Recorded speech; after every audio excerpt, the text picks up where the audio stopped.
The police don't believe me. My landlord thinks I had a breakdown.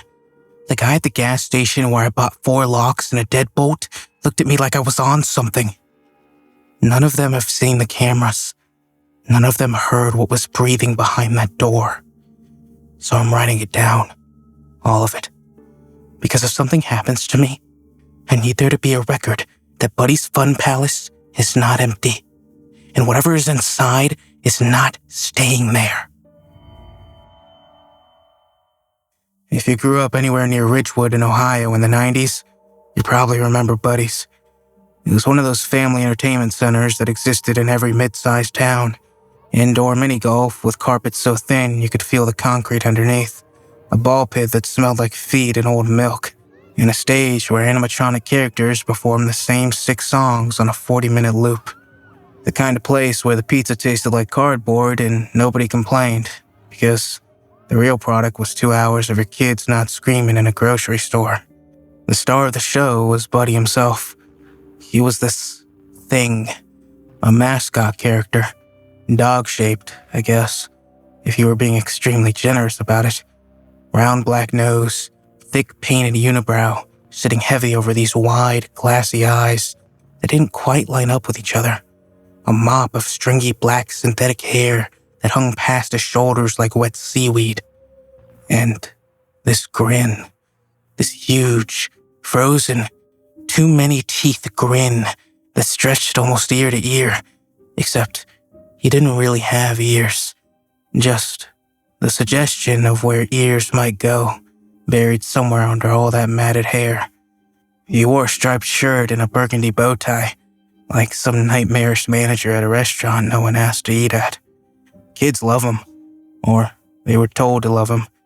I went there once for a classmate's 8th birthday party, and when the performer in the bodysuit came out to work the crowd, 2 kids started crying on the spot. One of them, a boy named Trevor Dunn, had to be carried to the bathroom. He was shaking so hard his mom thought he was having a seizure. The adults laughed about it. Kids are scared of everything, right? I looked up Trevor Dunn about a year ago, just out of curiosity. He runs a pest control business in Columbus now. Normal life, normal guy. But his Facebook profile picture is a close-up of his front door.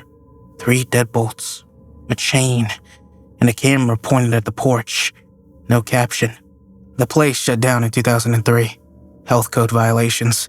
A lawsuit from a kid who snapped his forearm falling out of the ball pit. The usual slow death of a franchise nobody loved enough to save. For 22 years, the building just sat there, right off Route 9, wedged between a laundromat and a Dollar General. Windows boarded up with plywood that had gone gray and soft with rot. Parking lot cracked open by weeds, and Buddy's face still visible on the faded sign out front, grinning at the traffic like he was waiting for someone to come back.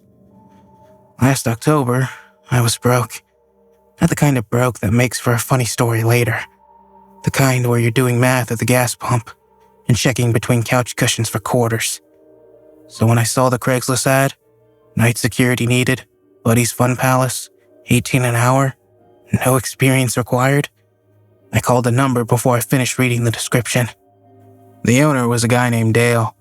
I never met him in person. He communicated through text messages that felt less like conversation and more like automated replies. Short, flat, no punctuation half the time. When I asked him basic questions about the job, his answers came back in exactly 11 minutes. Every time.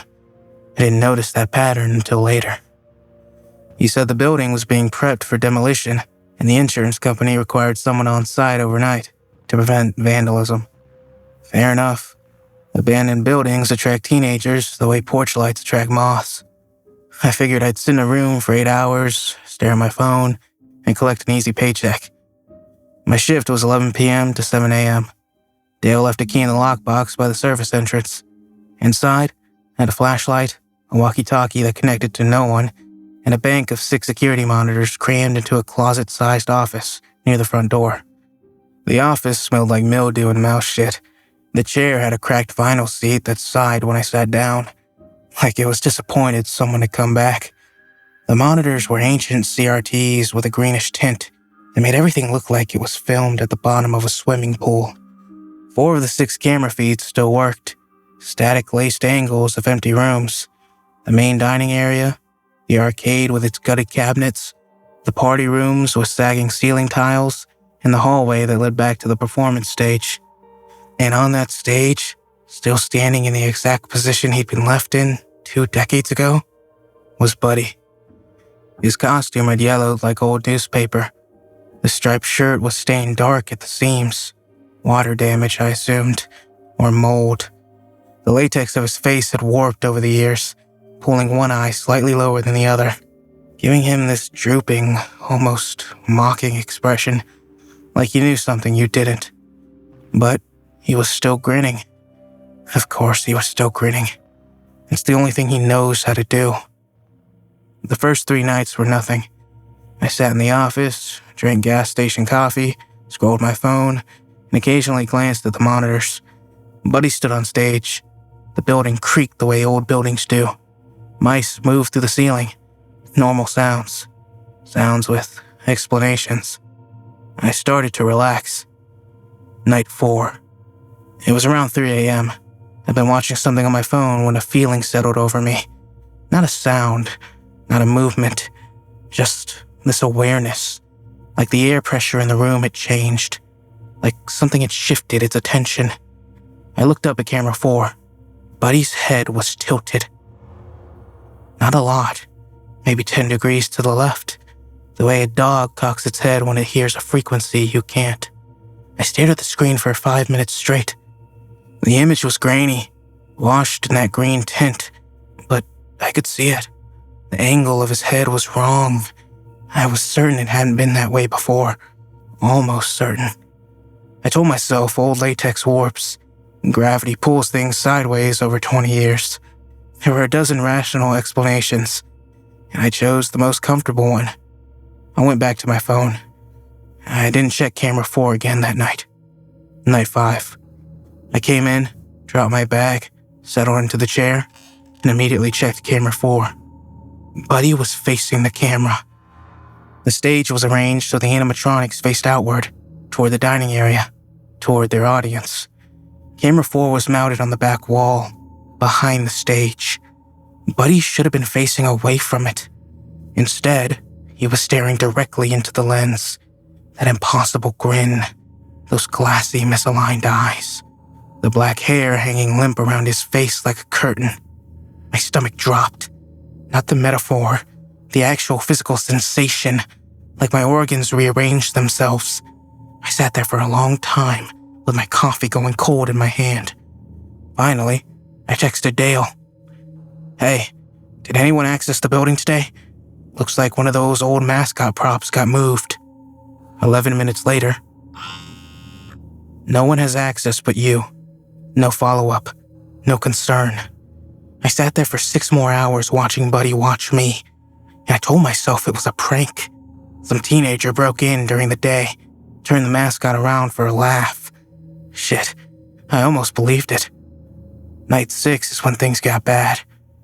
At 1:47 a.m., I know the exact time because I checked it 3 times, convinced each time that the numbers were wrong.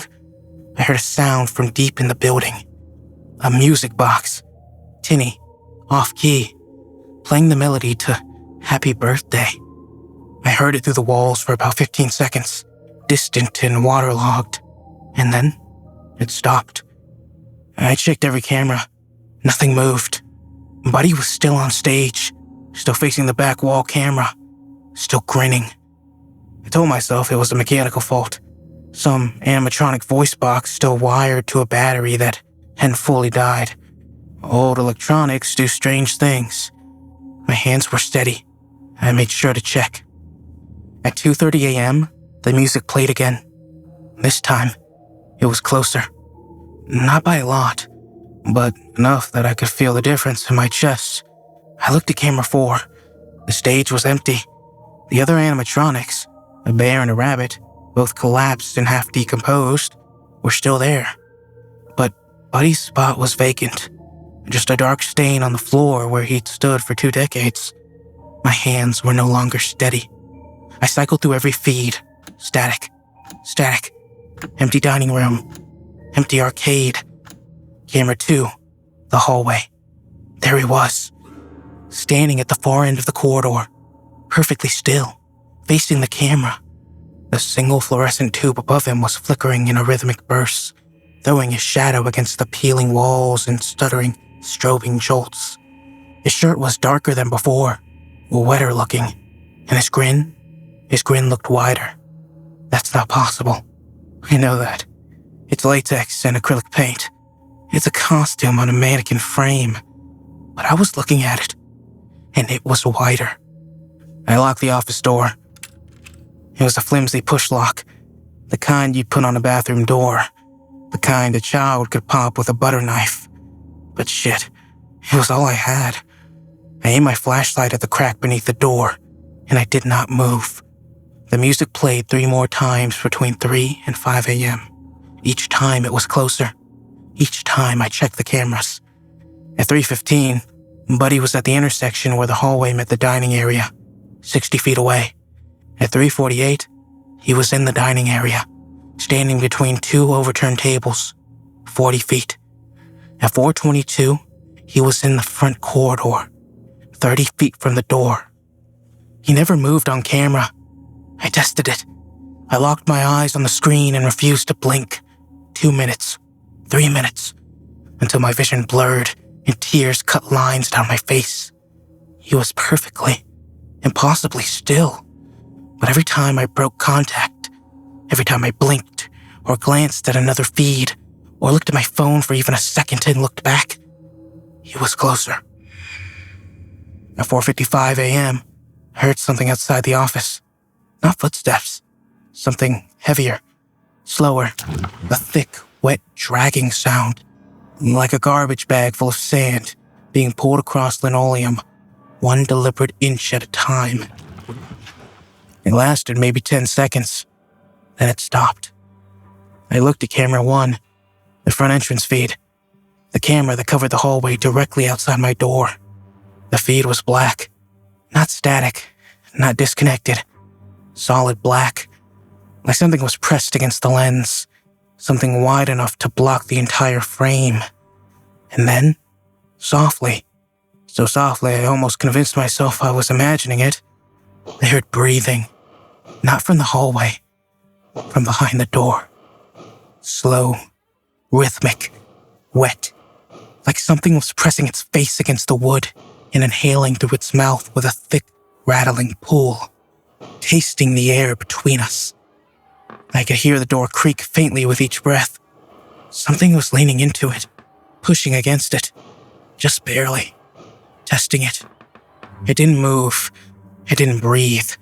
I sat with every muscle locked so tight my jaw ached, and my molars ground together, and my flashlight threw jittering circles on the wall because my hands wouldn't stop shaking. The breathing continued for 660 seconds. I counted every one. And then it stopped. The camera feed came back. The hallway was empty. I checked camera 4. Buddy was back on the stage, facing outward. Exactly where he belonged. Exactly where he'd been for 22 years.